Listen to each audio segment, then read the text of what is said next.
یہ آپ کی خدمت کریں گے، میرے پاس اس کے علاوہ دینے کے لیے کوئی ہدیہ نہیں، کوئی تحفہ نہیں، یہ بچہ آپ کی خدمت کرے گا۔ بچہ بھی بڑا کمال کا نکلا، واقعی نبی اکرم صلی اللہ علیہ وسلم کی خدمت دن و رات کرتے، ہر وقت کرتے، آپ سے اتنے قریب ہو گئے کہ واقعی ان کا وہ حصہ بن گیا۔ آپ صلی اللہ علیہ وسلم نے اس خدمت اور اس جذبے کے لگاؤ کے پیش نظر آپ نے بڑے پیار سے انہیں ارشاد فرمایا، اے میرے پیارے بچے، اے میرے چہیتے بیٹے انس، اگر تم اس حال میں صبح و شام کرنا چاہو تو ضرور کرو کہ کسی مسلمان کے بارے میں تمہارے دل میں کوئی دشمنی نہ رہے، کوئی بدگمانی نہ رہے۔ اس حال میں اگر تم صبح و شام کرنا چاہو تو ضرور کرو۔ اس کے بعد آپ صلی اللہ علیہ وسلم نے ارشاد فرمایا، اے میرے پیارے بیٹے انس، یہ میری سنت میں سے ہے، یعنی اس طرح زندگی گزارنا کہ اپنے دل میں کسی مسلمان کے بارے میں کوئی بدگمانی نہ رہے، کوئی دشمنی نہ رہے، یہ میری سنت میں سے ہے۔ آگے آپ نے بہترین اعزاز عطا فرمایا، جس نے میری اس سنت سے محبت کیا اس نے مجھ سے محبت کیا، اور جس نے مجھ سے محبت کیا کل قیامت میں جنت میں وہ میرے ساتھ رہے گا۔ الحمدللہ ثم الحمدللہ۔ ایک عمل کہ مسلمانوں کے درمیان اس طرح میل جول کے ساتھ رہو کہ دل میں کوئی حسد نہیں، کوئی بدعنوانی نہ رہے، بدگمانی نہ رہے، حسد کینہ نہ رہے، دل بالکل صاف رہے آئینے کی طرح۔ اس عمل پر گارنٹی نبی اکرم صلی اللہ علیہ وسلم دے رہے ہیں کہ کل جنت میں وہ میرے ساتھ رہے گا۔ اگر دنیا کے کسی معاملے میں کوئی دنیاوی لیول کا بڑا سے بڑا شخص کسی بات میں ہم کو اعتماد دلا دے، گارنٹی کسی بات کی دلوا دے، تو ہم پھولے نہیں سمائیں گے، بہت زیادہ بھروسے پر آ جائیں گے اور دسیوں آدمیوں کو بتاتے پھریں گے کہ فلاں شخص نے مجھے یہ ضمانت دے دی، یہ گارنٹی دے دی، جبکہ دنیا کی وہ گارنٹی دونوں طرح ہے، پوری ہو بھی سکتی، نہیں بھی ہو سکتی، ہو سکتا ہے وہ پوری ہو جائے اور ہو سکتا ہے نہ بھی ہوئے، اور وہ شخص جس نے ہم سے اعتماد کی بات کہی ہے وہ مکر بھی سکتا ہے، وہ بات پوری بھی کر سکتا ہے، نہیں بھی کر سکتا ہے، دونوں بات، لیکن اس سے بہت بڑے درجے والی، ہزارہ ان گنت مقام و مرتبے والی بات، پتھر کی لکیر سونے کے پانی سے لکھنے کے لائق وہ ارشادات جو نبی اکرم صلی اللہ علیہ وسلم نے بیان فرمائے ہیں، آپ کی وہ حقیقت بھری 100% یقینی گارنٹی کہ اس طرح عمل کرنے والا مسلمان کل آپ کے ساتھ جنت بھی ہوگا، یہ بہترین اعزاز ہمیں رمضان کے اندر بھی اور رمضان گزرنے کے بعد بھی اپنانے کی بہت بڑی ضرورت ہے۔ آج افسوس کے ساتھ کہنا ہے، کوئی شکایت نہیں، ایک دل کی دل بھری آواز ہے، جگہ جگہ اختلاف، جگہ جگہ توڑ، گھر کی چہار دیواری میں چند افراد کے درمیان رہتے ہوئے گھر سے باہر نکلیے، گلیوں میں، محلوں میں آگے بڑھیے، سوسائٹی میں، خاندان میں، کنبے میں، حتیٰ کہ مسجد، مدرسہ، دینی ادارہ، دنیاوی ادارہ، تعلیم گاہیں، سر حیران و پریشان، دماغ حیران و پریشان کہ یہ وبا، یہ بیماری کب ختم ہوگی، مسلمان اس جنجال سے کب باہر نکلیں گے۔ اور وہ اصل پیغام جو نبی اکرم صلی اللہ علیہ وسلم نے حضرت انس رضی اللہ تعالیٰ عنہ کو دیا تھا کہ اے میرے پیارے بچے انس، اگر تم صبح و شام اس حال میں کرنا چاہو تو ضرور کیجئے کہ کسی مسلمان کے بارے میں تمہارے دل میں کوئی بدگمانی نہ رہے، کوئی دشمنی نہ رہے، اس حال میں تم صبح و شام کرنا چاہو تو ضرور کیجئے۔ ہماری صبح و شام بھی اسی شان کے ساتھ یقیناً گزرنی چاہیے، رمضان کے ماحول میں بھی اور رمضان کے گزر جانے کے بعد بھی۔ رمضان کے گزر جانے کے بعد آپ کی پہلی ذمہ داری، آپ کو کہنے سے پہلے میں اپنے آپ کو سب سے پہلے مخاطب کر رہا ہوں اور اس کی پوری کوشش کرتا جاتا ہوں کہ کسی بھی مسلمان کے بارے میں آپ کی کوئی بدگمانی، کوئی دشمنی، حسد ہو، فوراً اسی رمضان کی مبارک گھڑیوں میں ختم کرنے کی کوشش کیجئے۔ اگر آپ اعتکاف میں ہیں، اعتکاف سے باہر جا کر وہ چیز ہوگی تو اللہ نے آپ کو وہ سہولیات عطا فرمائی ہے کہ موبائل آپ کے پاس موجود ہے۔ دنیا دار لوگ اس موبائل کو غلط کام میں استعمال کر رہے ہیں، آپ اس کے اس نیک کام میں من جملہ دیگر نیک کاموں میں استعمال کیجئے، ان لوگوں سے پہل ہو کر، خود ہو کر آگے بڑھ کر معافی تلافی کیجئے۔ یہ نہ دیکھیے آپ بڑے ہیں، سامنے والا چھوٹا ہے، یہ نہ محسوس کیجئے کہ آپ کا مرتبہ مقام کیا ہے اور وہ تو بے حیثیت ہے، وہ مقام مرتبے والا نہیں ہے۔ یہ سب چیز دور رکھیے اور اپنی ذمہ داری کو پیش کرنے کی کوشش کیجئے۔ اگر وہ یہاں نہیں ہے، دور ہے، ابھی ملاقات نہیں ہو سکتی ہے، رمضان گزرنے کے بعد مسجد کے ماحول سے آپ باہر نکلیں گے، اعتکاف سے باہر نکلیں گے، تو ان لوگوں کے پاس آپ جائیے، ان لوگوں سے ملاقات کیجئے۔ کسی وجہ سے انسان ہونے کے ناطے دنیاوی جھمیلوں میں پڑھ کر جو بات ہو چکی ہے، جو نہیں ہونی چاہیے، اس کا صفایا کیجئے، اس کا خاتمہ کیجئے۔ یہ بہت اہم چیز ہے۔ لین دین ہے، حقوق باقی ہے، قرضوں کی ادائیگی اس کو بھی ادا کیجئے۔ عید کے بعد کی زندگی اس شان کے ساتھ ہماری شروع ہو، آغاز ہو، رمضان کی عبادت، نیکیاں، ماحول اس شان کے ساتھ لے کر ہم نکلے کہ زندگی کا ایک نیا قدم ایک تقوی کے ماحول میں ہمارا اٹھے، چلے، رکھا جائے۔ اس شان کے ساتھ عید کے بعد کی زندگی کا آپ آغاز کیجئے، شروعات کیجئے۔ لین دین، کاروبار زندگی میں چلتے ہیں، معاملات ہے، اس کی صفائی کی طرف دھیان دیجئے۔ قرض باقی ہے، ضرور لوٹائیے۔ آج لوگ کہتے ہیں کہ قرض کوئی دینے والا نہیں ہے، ضروریات ہم کہاں سے انجام دیں، کہاں سے ادا کریں۔ لوگ اپنی کم عقلی کی وجہ سے بینک کا راہ لے لیتے ہیں، راستہ لیتے ہیں اور لون کی بنیاد پر قرض لیتے ہیں، خود بھی تباہی اور بربادی کی طرف جا رہے ہیں اور سوسائٹی کو، خاندان کو بھی تباہی کی طرف لے جا رہے ہیں۔ اس کے اور کئی مقاصد ہیں، اس میں سے اہم مقصد قرضوں کو چکایا نہیں جا رہا ہے، اس لیے کوئی دینے کے لیے تیار نہیں ہوتا، کوئی راضی نہیں ہوتا، جبکہ اس کی ادائیگی ہمارے لیے بہت ضروری ہے۔ اس امر پر ایک حدیث پاک آپ کے سامنے بیان کرتا ہوں۔ نبی اکرم صلی اللہ علیہ وسلم کے زمانے میں جب کسی مسلمان مرد و خاتون کا انتقال ہوتا، مکمل تیاری ہو گئی، کفن ہے، نہلانا ہے، مکمل تیاری، بس نماز جنازہ کا وقت بالکل قریب ہے، آپ صلی اللہ علیہ وسلم کو اطلاع دی جاتی، اگر آپ نماز جنازہ پڑھا کے لیے وقت کی فرصت میں ہوتے، کسی اور اہم دینی ضروری کام میں نہ ہوتے، تو آپ تشریف لاتے، جنازہ بالکل تیار، نماز پڑھانے کے لیے آپ صلی اللہ علیہ وسلم تشریف لاتے۔ آپ نماز جنازہ پڑھانے سے پہلے تمام حاضرین سے پوچھتے کہ انتقال کرنے والے مسلمان مرد ہے یا خاتون، ان کے ذمے کوئی قرض باقی ہے؟ اگر جواب ملتا نہیں، کوئی قرض باقی نہیں، آپ آگے بڑھتے اور نماز جنازہ پڑھا دیتے۔ قرآن کریم میں اللہ پاک نے یہ اعزاز بیان فرمایا کہ نبی صلی اللہ علیہ وسلم کا نماز پڑھا دینا لوگوں کے لیے سکون، مغفرت اور بخشش کا باعث ہے۔ جن انتقال کرنے والے کی نماز جنازہ آپ صلی اللہ علیہ وسلم پڑھا دے، ان کی مغفرت یقینی، یہ فرمان اللہ تعالیٰ نے قرآن کریم میں ذکر فرمایا۔ سورہ توبہ میں اللہ پاک کا فرمان اِنَّ صَلَاتَكَ سَكَنٌ لَهُمْ، کہ آپ کا نماز پڑھا دینا ان لوگوں کے لیے سکون یعنی مغفرت کا باعث ہے۔ آپ نماز جنازہ پڑھا دیتے، اس انتقال کرنے والے کا بیڑا پار، الحمدللہ ثم الحمدللہ۔ لیکن اگر کسی انتقال کرنے والے کی نماز جنازہ کے لیے آپ صلی اللہ علیہ وسلم کو بلایا جاتا، خبر اطلاع دی جاتی، آپ تشریف لاتے، آپ پوچھتے معمول کے مطابق کہ انتقال کرنے والے کی ذمہ قرض ہے، حقوق باقی ہے، جواب ملتا ہاں ہے، آپ اسی وقت اعلان فرماتے، ہے کوئی ذمہ داری لینے والا؟ ورثہ میں سے، اولاد میں سے، رشتہ داروں میں سے، تعلق رکھنے والوں میں سے کوئی ذمہ داری لے گا قرضوں کی ادائیگی کی، اس حق کی؟ اگر کوئی ذمہ داری لیتا تو آپ آگے بڑھتے، نماز جنازہ پڑھا دیتے۔ اور اگر تیسری بات یہ ہوتی کہ قرض ہے، اعلان کے باوجود کس کے اندر ذمہ داری لینے کی حیثیت ہی نہیں، سادگی کا زمانہ تھا، فقر و تنگ و دستی ہے، غریبی گھر گھر موجود تھی، کوئی ذمہ داری لینے جیسا نہیں ہوتا، قرض باقی ہے، آپ صلی اللہ علیہ وسلم ارشاد فرماتے کہ اپنے مسلمان بھائی کی نماز جنازہ تم خود ہی پڑھ لو، آپ نہیں پڑھاتے تھے۔ کتنی بڑی محرومی! آپ کا نماز جنازہ پڑھا دینا مغفرت یقینی، سکون کا باعث ہے، لیکن دوسری جانب معاملات باقی ہے، حقوق باقی ہے، قرض باقی ہے، مظالم باقی ہے۔ اگر وہ کلیئر نہیں ہو رہے ہیں تو آپ صلی اللہ علیہ وسلم نماز جنازہ کیوں پڑھائیں گے؟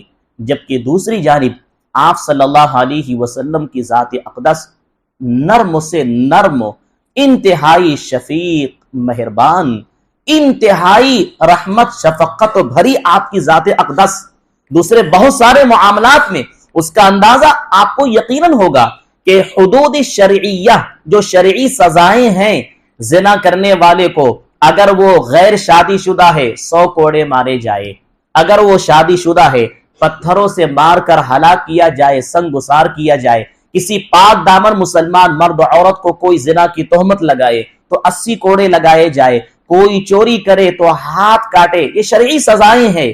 حکومت اسلامیہ کے موجود ہونے کے وقت ان شرعی سزاؤں کو نافذ کیا جائے گا۔ ایسے حالات میں اور امت کو سمجھانے کے لیے، آئندہ رہبری اور رہنمائی کے لیے جب ایسے حالات پیش آتے کسی مسلمان پر یہ سزا جاری کی جاتی تو اللہ کا حکم فرمان اس کو جاری کرنا ہے، کرنے کے بعد آپ صلی اللہ علیہ وسلم اس سے بڑے فکر مند ہوتے، بڑے متفکر ہوتے کہ یہ کیوں ایسا معاملہ ہو گیا۔ یہ آپ کی شفقت بھری ذات کا ادنا کرشمہ ہے، اور بھی بہت سارے معاملات میں، لیکن آپسی حقوق کا معاملہ اتنا سنگین ہے، اللہ کی اٹل ہے کہ اس میں کوئی دو رائے نہیں ہے۔ آپ صلی اللہ علیہ وسلم چاہتے ہیں کہ سامنے والے کی مغفرت ہو جائے، چاہتے ہیں کہ بخشش ہو جائے، لیکن معاملہ ایسا آ چکا ہے کہ آپ کو وہاں نماز جنازہ پڑھانے کی اجازت نہیں ہے، کوئی گنجائش نہیں ہے، تو سب طرح کی محبت، پیار اور کوششوں کے باوجود بھی آپ صلی اللہ علیہ وسلم نماز جنازہ نہیں پڑھاتے تھے۔ یہ حقوق کی ادائیگی، معاملات کے کلیئر رکھنے اور درست رکھنے پر بہت ہی کافی اچھی نصیحت موجود ہے۔ لہٰذا رمضان کی مبارک گھڑیوں میں جو نیکیاں عبادات ہم کر رہے ہیں ان کی حفاظت یہ ہماری بہت بڑی ذمہ داری۔ عید کے بعد کی زندگی میں کس طرح ہمیں قدم رکھنا، اس کا اہم عنوان یہ ہے کہ جو نیکیاں عبادات ہم کیے ہیں ان کی حفاظت ضروری ہے۔ قرآن کریم میں اللہ تعالیٰ کا ارشاد ہے کہ ایمان والو اللہ کی اطاعت کرو اور اللہ کے رسول صلی اللہ علیہ وسلم کی اطاعت کرو، وَلَا تُبْطِلُوا أَعْمَالَكُمْ، اور اپنے اعمال کو باطل نہ کرو، اپنی نیکیوں کو باطل نہ کرو۔ نیکیاں بھی کرنے کے بعد باطل ہو جاتی ہے، کس طرح؟ ہم نے نیکیاں کمائی ہے، نیکیوں کا ذخیرہ رمضان کے مبارک مہینے میں تمام تر عبادات کر کے ہم نے کر لیا ہے، الحمدللہ ثم الحمدللہ، لیکن رمضان گزر جانے کے بعد، عید کے بعد ان نیکیوں میں سستی لاپرواہی ہو جائے، فرائض میں کمی کوتاہی سستی، واجبات میں سنن موقدہ کا کوئی اہتمام نہیں، اللہ کے حقوق عبادات کو تو کیا لیکن اللہ نہ کرے معاملات میں کمی ہو گئی، سستی ہو گئی، حقوق کو ضائع اور پامال کرنا ہو گیا، آپسی سلوک سب ختم ہو گئے، تو یہ کی ہوئی نیکیاں ضائع اور برباد ہو جاتی ہے، یہ کی ہوئی نیکیاں غارت ہو گئی، مٹی میں مل گئی۔ ابھی جو میدان محشر کا واقعہ معاملات کے کلیئر کرنے کا جو آپ کے سامنے بیان کیا گیا، اس کا اصل و نتیجہ یہی ہے کہ جو شخص نیکیاں لے کر آیا تھا، دوسروں کے حقوق باقی تھے، وہ سب نیکیاں کس طرح ضائع ہوئی، کس طرح برباد ہوئی۔ تو رمضان میں کی ہوئی نیکیوں کو حفاظت سے رکھنا ہے، سنبھال کر رکھنا ہے، اور قیامت تک حساب و کتاب کی گھڑی تک ہمیں لے جانا ہے۔ اس کو سنبھال کر رکھنا، حفاظت سے رکھنے کا بہترین طریقہ یہ ہے کہ جس طرح ابھی ہم نیکیوں میں لگے ہیں، عید کے بعد بھی نیکیوں میں لگے رہیں، معاملات کی صفائی ستھرائی کا خیال ابھی جس طرح ہمارے ذہنوں میں ہے، عید کے بعد بھی ضرور رہے۔ یہ ہمارے لیے بہت بڑی ذمہ داری ہے، اور اس ذمہ داری کے ساتھ اپنا قدم عید کے بعد کی زندگی میں رکھیے۔ اللہ پاک سے دعا ہے کہ اللہ پاک ان تمام نیکیوں کے طفیل ہمیں عید کے بعد بھی تقوی، طہارت، اصلاح واللہیت کی ان تمام تر کوششوں اور فکروں کے ساتھ زندگی کا ایک نیا قدم رکھنے کی اور شروع کرنے کی ہمیں توفیق نصیب فرمائے۔ اللہ پاک رمضان کی ان تمام عبادات کو بے انتہا قبول فرمائے۔ جتنے دن باقی ہے اتنے دنوں کا صحیح اہتمام، قدر و منزلت پہچاننے اور اسی کے مطابق ہمیں عمل اور زندگی شروع کرنے کی توفیق نصیب فرمائے۔ آمین ثم آمین، وآخر دعوانا ان الحمدللہ رب العالمین۔ اگر وقت زیادہ ہوا ہوگا تو خوشی سے اس کو آپ برداشت کر لیجئے، کیونکہ جب اس ماحول میں آئے میں سمجھ رہا ہوں کہ اپنوں میں آیا ہوں، اس لیے بات ختم کرنے کا جی لگ ہی نہیں رہا تھا۔ جب بات شروع کرو تو اس میں بات ایک ترتیب سے چلنا، جہاں ایک تقریر اور بیان کرنے والوں کی اپنی تیاری ہوتی ہے، وہاں سننے والوں کا شوق بھی بہت بڑا عمل دخل رکھتا ہے۔ سننے والوں کا یہ شوق آئندہ آسانی کے لیے ہوتا ہے، اس لیے شاید 1 گھنٹے کے قریب بات ہو چکی ہے۔ اگر معمولات کے مطابق وقت زیادہ ہوا تو آپ خوشی خوشی برداشت کیجئے گا، اللہ آپ کو جزائے خیر عطا فرمائے۔ درود شریف پڑھ لے، مختصر دعا کر لے۔ بسم اللہ الرحمن الرحیم، الحمدللہ رب العالمین، والصلاة والسلام علی سید الانبیاء والمرسلین وعلی آلہ واصحابہ اجمعین۔ ربنا آتنا فی الدنیا حسنہ وفی الآخرۃ حسنہ وقنا عذاب النار۔ یا اللہ ہمیں دین کی صحیح سمجھ عطا فرما، دین پر چلنا ہمارے لیے آسان فرما۔ یا اللہ ہمیں آپ کے ارشادات اور آپ کے حبیب رسول صلی اللہ علیہ وسلم کے ارشادات کی صحیح قدر کرنے کی توفیق عطا فرما۔ یا اللہ عبادات اور معاملات دونوں ہی کا ہمیں بھرپور خیال رکھنے اور اہتمام کرنے کی توفیق عطا فرما۔ یا اللہ اس اہتمام میں آپ کی مدد شامل حال فرما۔ یا اللہ ہر بات ہر کام اخلاص و للہیت کے ساتھ کرنے اور کہنے کی توفیق عطا فرما۔ یا اللہ اخلاص کا جوہر زندگی بھر نصیب فرما۔ ریا، نام و نمود و شہرت دکھلاوے سے ہماری حفاظت فرما۔ یا اللہ ہمارے ہر قسم کے گناہوں کو معاف فرما۔ یا اللہ صغیرہ کبیرہ تمام گناہوں کو معاف فرما، جان کر انجان کر، خطا سے غلطی سے سب طرح کے ہر قسم کے گناہوں کو یا اللہ پاک معاف فرما۔ یا اللہ یہ رمضان کا مبارک مہینہ آپ کی طرف سے بخشش کا مہینہ ہے، مغفرت کا مہینہ ہے۔ یا اللہ آپ ہی معاف فرمانے والے ہیں، معافی کو بے حد پسند فرماتے ہیں، معافی کی بڑی سخاوت آپ ہی کے پاس ہے۔ یا اللہ آپ کے خزانے میں معافی کے سلسلے میں کوئی کمی نہیں، آپ قادر مطلق بادشاہ ہے۔ یا اللہ آپ جسے چاہے جب چاہے جس طرح معاف فرما سکتے ہیں، آپ کو معافی کے بارے میں کوئی روک ٹوک نہیں۔ یا اللہ آپ ہمیں معاف فرما دیں تو آپ کا کوئی نقصان یقیناً نہیں ہوگا۔ یا اللہ اگر آپ ہمیں معاف نہیں فرمائیں گے تو یا اللہ ہمارا خطرناک زبردست نقصان ہو جائے گا۔ اگر یہ معافی کا تحفہ ہمیں نہ ملا تو یا اللہ ہمارا خطرناک دشمن شیطان خوش ہو جائے گا۔ یا اللہ اس شیطان کو ذلیل، رسوا اور نامراد کر دیجئے اور ہم سب کے ساتھ معافی کا فیصلہ مقرر فرمائیے۔ یا اللہ جس طرح دنیاوی ایک فقیر، ذلیل، حقیر حالت لے کر کسی شخص کے در آ کر کوئی درخواست تو لے کر آتا ہے، یا اللہ اس دنیاوی حقیر فقیر سے بھی کم وسعت حیثیت والے آپ کے در کے فقیر اور بھکاری ہم ہو کر آپ کی خدمت میں آئے ہیں، معافی کے طلبگار ہے، گناہوں کا اقرار ہے۔ یا اللہ ہم سب کو معاف فرما۔ یا اللہ ہماری توبہ قبول فرما۔ یا اللہ بخشش کا پروانہ ہمارے حق میں قبول فرما۔ یا اللہ پاک رمضان کی مبارک گھڑیوں میں ہر دن و رات آپ جہنم سے بے شمار لوگوں کو آزاد فرماتے ہیں، خلاصی کا پروانہ عطا فرماتے ہیں، لوگوں کی گردنوں کو جہنم سے آزاد فرماتے ہیں۔ یا اللہ ان لوگوں میں ہمیں شامل فرما، ہماری اولاد کو، نسلوں کو شامل فرما، ہمارے متعلقین کو شامل فرما، ہم سے تعلق رکھنے والوں کو شامل فرما۔ یا اللہ یہ بہترین اعزاز ہمیں عطا فرما۔ یا اللہ رمضان کی تمام تر بھلائیوں اور خیر و برکات سے ہمیں مالا مال فرما۔ یا اللہ رمضان بھر کی ہوئی تمام ہی عبادات کو بے انتہا قبول فرما۔ یا اللہ رمضان کی نسبت انسان ہونے کے ناطے ہماری نادانی کی وجہ سے جو کوتاہیاں ہوئی ہوں گی، یا اللہ اس جرم عظیم کو معاف فرما۔ یا اللہ رمضان کے جتنے دن و رات باقی ہے، یا اللہ ان کی ہمیں صحیح قدر کی توفیق عطا فرما۔ یا اللہ اہتمام کی ہمیں توفیق عطا فرما۔ یا اللہ ہم لوگ بولتے اور وعدہ تو بہت کچھ کرتے ہیں، یا اللہ اس سے زیادہ ہمیں کرنے کی توفیق عطا فرما، اس سے زیادہ نیکیاں ہمیں سمیٹنے کی توفیق عطا فرما۔ یا اللہ رمضان المبارک کی اس مبارک گھڑی میں پوری دنیا میں خاص طور سے امن و امان قائم و دائم فرما، اور عام طور سے سارے ہی اوقات، ایام، مہینوں اور دنوں میں یا اللہ پوری دنیا میں جہاں کہیں مسلمان آباد ہے ان کی دین، ایمان، عزت، آبرو، جان و مال کی حفاظت فرما۔ یا اللہ سارے عالم کے مسلمانوں کی نصرت و مدد فرما۔ یا اللہ ہم تمام مسلمانوں کو ایک اور نیک بنا، آپسی اتحاد و اتفاق عطا فرما، ایک دوسرے کا ادب و احترام دلوں میں پیدا فرما، ایک دوسرے کے حقوق اسلامی احکامات کے مطابق ہمیں انجام دینے کی توفیق عطا فرما۔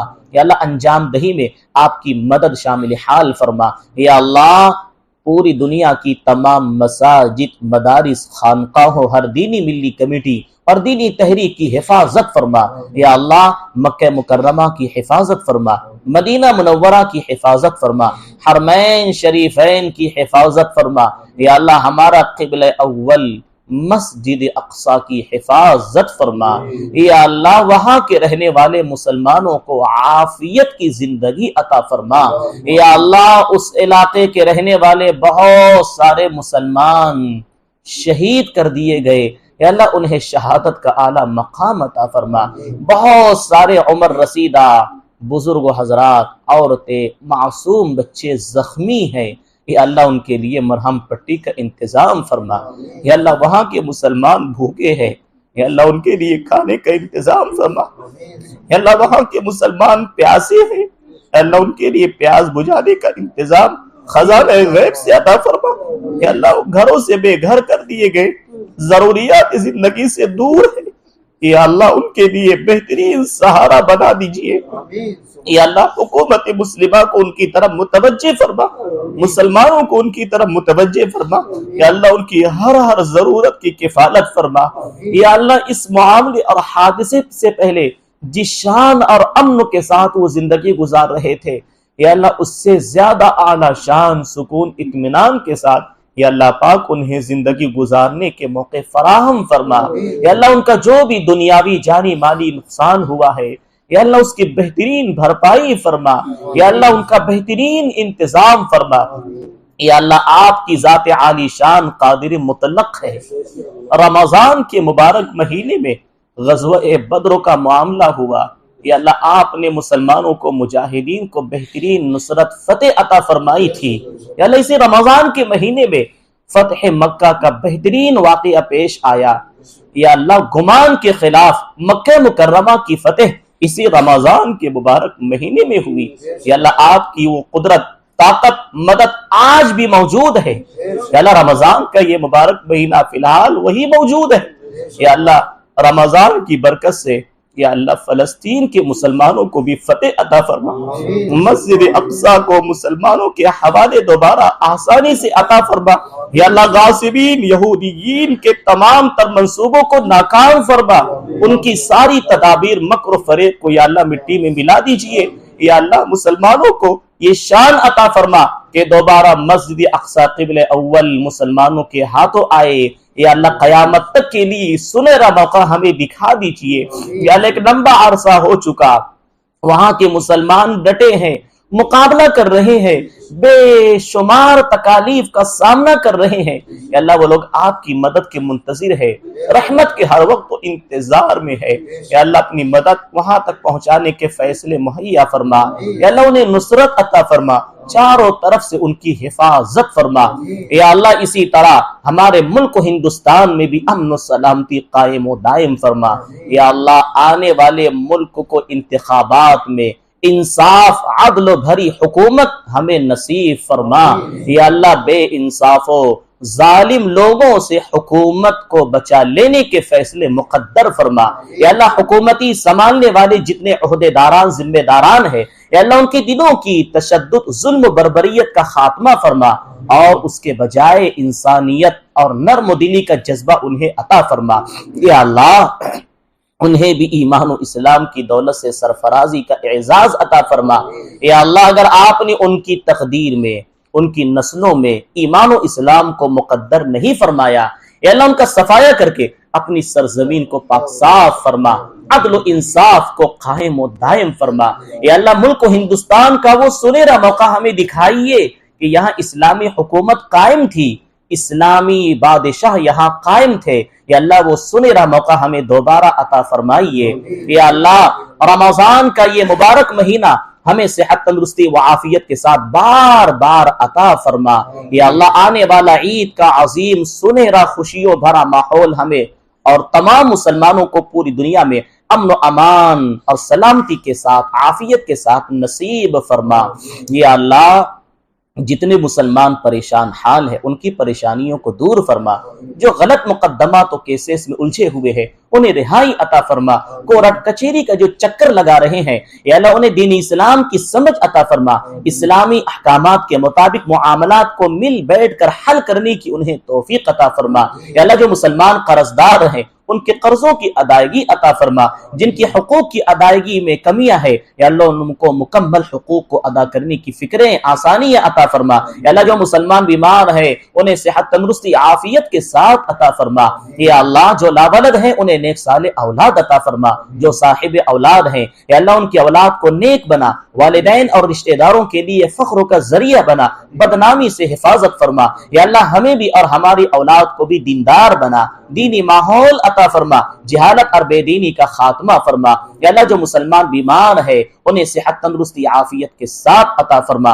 شفا یابی کی تلاشی میں جتنا روپیہ پیسہ انہوں نے خرچ کیا یا اللہ پاک اس کا بہترین صلہ انہیں دونوں جہان میں عطا فرما، یا اللہ جتنے مسلمان اس دنیا سے انتقال کر چکے ہیں یا اللہ ان سب کی اور ہماری بھی مغفرت فرما، یا اللہ ان کی قبروں میں جنت کی نعمتوں کے پہنچانے کے فیصلے مقدر فرما، یا اللہ ان مرحوم لوگوں کی قبروں کو یا اللہ جنت کا باغیچہ بنا دیجئے، جہنم کا گڑھا بننے سے ان کی حفاظت کیجئے، یا اللہ ان کی قبروں پر رحمت کی بارش کا نزول فرما، یا اللہ عذاب قبر سے ان کی حفاظت فرما، یا اللہ میدان محشر کی تمام تر سختیوں سے ہماری اور ان کی بھی حفاظت فرما، یا اللہ پاک دنیا میں جتنی بھی زندگی ہو ایمان کی سلامتی کے ساتھ عافیت کے ساتھ عطا فرما، یا اللہ جب اس دنیا سے رخصت ہونے کا وقت ہو آپ کی رضامندی اور کلمہ طیبہ زبان پر جاری فرما، یا اللہ آپ کی مدد اس وقت خاص طور پر شامل حال فرما،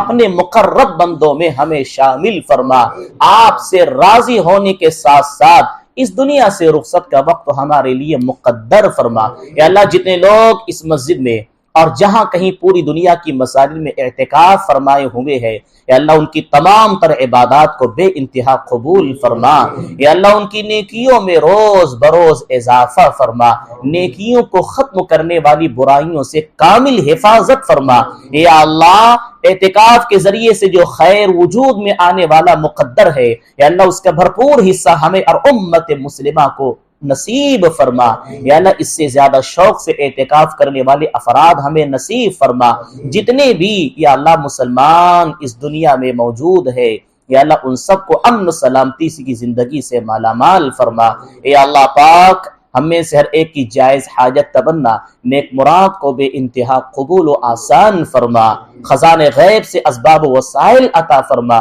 یا اللہ رمضان کی ہر گھڑی میں ایک نہ ایک وقت دعا کی قبولیت کا ہوتا ہے، یا اللہ ہم نے جو کچھ مانگا اپنی ناقص سمجھ بوجھ ٹوٹے پھوٹے الفاظ میں مانگا ہے، یا اللہ رمضان کی قبولیت کے طفیل دنیا و آخرت کی تمام ضروریات اور جو مانگنے سے رہ گیا ہے اپنی سخاوت کے طفیل وہ سب کچھ بھی ہمیں نصیب فرما، ہم میں سرے کی جائز حاجت تمنا نیک مراد کو بھی انتہا قبول فرما، یا اللہ جن لوگوں نے دعاؤں کے لیے کہا ہے انہیں بھی اپنے اپنے نیک مقاصد میں کامیابی اور کامرانی عطا فرما، یا اللہ پاک آپ ہی نے ہمیں دعا کرنے کا حکم دیا ہے، دعا کی قبولیت کا بھی وعدہ فرمایا ہے، یا اللہ رمضان بھر جتنی دعائیں جہاں کہیں ہو رہی ہے یا اللہ ان ساری ہی دعاؤں کو بے انتہا قبول فرما، قبولیت کا اعزاز عطا فرما، یا اللہ اسی طرح ہماری اس دعا کو اپنے فضل و کرم سے بے انتہا قبول فرما، وصلی اللہ تعالی علی خیر خلقہ سیدنا محمد